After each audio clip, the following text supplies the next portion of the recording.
Hi friends, నమస్తే. ఈరోజు వీడియోలో నేను అప్పటికప్పుడు మూడు ఇంగ్రీడియంట్స్తో ఒక 5 నిమిషాల్లో మనం రెడీ చేసుకోగలిగే స్వీట్ రెసిపీని ఒకసారి మీరు కూడా ట్రై చేయండి. చూడండి, లోపల చాలా సాఫ్ట్గా ఉంటుంది, అలాగే బయట క్రిస్పీగా ఉంటుంది. చూసారా, మనం కేక్ తింటే ఎలా ఉంటుందో అలాగే ఫ్లఫీగా ఉంటుంది. చాలా బాగుంటుంది ఫ్రెండ్స్. ఒకసారి ఇది ఎలా చేసుకోవాలో చూద్దాం. నేను ఇక్కడ ఒక ఎగ్ తీసుకున్నాను ఫ్రెండ్స్. దీన్ని బ్రేక్ చేసుకుని ఇందులో వేసుకోండి. వేసుకున్న తర్వాత నేను షుగర్ని పౌడర్ చేసుకున్నాను. ఒక హాఫ్ కప్ వరకు వేసుకోండి.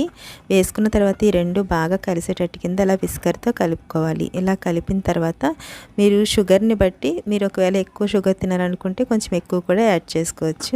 అలాగే నేను ఇక్కడ ఇలాచీ పౌడర్ వేసాను. ఇలాచీ పౌడర్ నా దగ్గర వెనిలా ఎసెన్స్ లేదు ఫ్రెండ్స్, అందుకని చెప్పి వెనిలా ఎసెన్స్ వేయలేదు, ఇలాచీ పౌడర్ వేసుకున్నాను. అలాగే కొంచెం సాల్ట్, అలాగే ఒక పావు టీ స్పూన్ వరకు బేకింగ్ సోడా వేసుకోండి. వేసుకున్న తర్వాత దీంట్లో ఒక కప్పు వరకు మైదా పిండి వేసాను నేను. ఒకవేళ మీరు మైదా పిండి వద్దనుకుంటే కనుక గోధుమ పిండి అయినా వేసుకోవచ్చు. అలాగే ఒక 2 స్పూన్ల వరకు ఆయిల్ వేసుకుని ఇలాగ మొత్తం అంతా కలుపుకోండి. ఇందులో పాలు కానీ నీళ్లు కానీ ఏమీ వేయవసరం లేదు, ఇది ఇలా సరిపోతుంది. ఒకసారి ఇదంతా బాగా కలిసిన తర్వాత ఇప్పుడు దీన్ని మనము పక్కన పెట్టుకుని ఇలాగ ఆయిల్ హీట్ అయిన తర్వాత ఇలా వేసుకోండి. ఆయిల్ అనేది బాగా హీట్ అవ్వకూడదు, కొంచెం లైట్గా హీట్ అయితే సరిపోతుంది.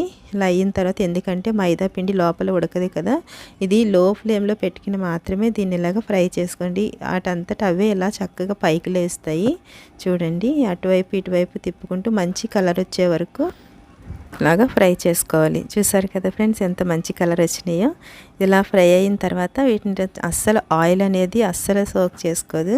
చూడండి, వీటిని మనము ఒక ప్లేట్లోకి తీసేసుకుంటాం. మీకు నచ్చినట్లయితే ప్లీజ్ లైక్ చేయండి ఫ్రెండ్స్. మీ ఫ్రెండ్స్ అండ్ ఫ్యామిలీస్కి షేర్ చేయండి.